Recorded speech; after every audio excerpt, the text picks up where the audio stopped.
નમસ્કાર મિત્રો, ફરી એકવાર આપણી યુટ્યુબ ચેનલ પર નવા વિડીયો સાથે આપનું હાર્દિક સ્વાગત કરીશું।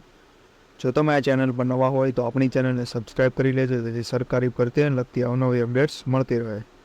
અને જો તમે આપણા વોટ્સએપ ગ્રુપમાં જોડાયા ન હોય તો તેની લિંક ડિસ્ક્રિપ્શનમાં આપેલી છે, જ્યાંથી તમે જોડાઈ શકો છો।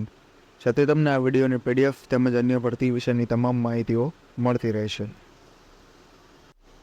તો મિત્રો, આ વિડીયોમાં જે આંગણવાડી કોઓર્ડિનેટર એટલે કે આંગણવાડી સંયોજકની ભરતી માટે જાહેરાત આવેલી છે તેની વાત કરીશું। એટલે કે આ ભરતી માટેની અરજીની જે છેલ્લી તારીખ છે એટલે 25/6/2024 જે નોટિફિકેશનમાં દર્શાવવામાં આવેલી છે।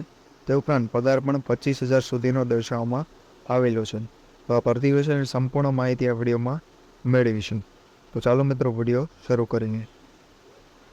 તો મિત્રો, વિડીયો શરૂ કરતા પહેલાં આજની શિક્ષક ભરતીની વાત કરવામાં આવે તો જે મિત્રો ટેટ અથવા ટાટ પાસ છે તેના માટે મદદનીશ શિક્ષકની ભરતી જે આશ્રમ શાળા દાહોદ જિલ્લાની અંદર છે તે વિષયમાં આવેલી છે, જેની સંપૂર્ણ માહિતી આપેલી છે અને તેની PDF પણ આપણા વોટ્સએપ ગ્રુપ પરથી મળી જશે।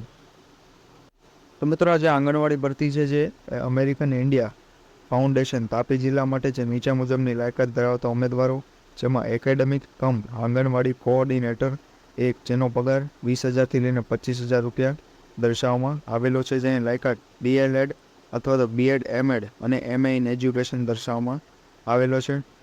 તેની કામગીરી જેમ કે કન્ટેન્ટ ડેવલપમેન્ટ, શિક્ષણ તાલીમ, શાળા મુલાકાત, આંગણવાડી મોનિટરિંગ જેવી દર્શાવવામાં આવેલી છે અને ઓછામાં ઓછો 3 થી 5 વર્ષનો અનુભવ પણ માગેલો છે। તે ઉપરાંત અન્ય પણ બીજી પોસ્ટ માટે, જેમાં લાઈફ સ્કિલ અને ગવર્નન્સ કોઓર્ડિનેટર અન્ય પોસ્ટ માટે ભરતી આવેલી છે, જેમાં લાઈફ સ્કિલ અને ગવર્નન્સ કોઓર્ડિનેટર જેનો પગાર 14,000થી 16,500, તેની લાયકાત બેચલર અથવા master degree in social work, education and development study દર્શાવવામાં આવેલું છે। જે ઉપરાંત તેની કામગીરી પણ અહીં ખૂબ જ ડિટેલમાં દર્શાવવામાં આવેલી છે, જે તમે જોઈ શકો છો। અને ઓછામાં ઓછો 3 થી 5 વર્ષનો અનુભવ પણ માગવામાં આવેલો છે।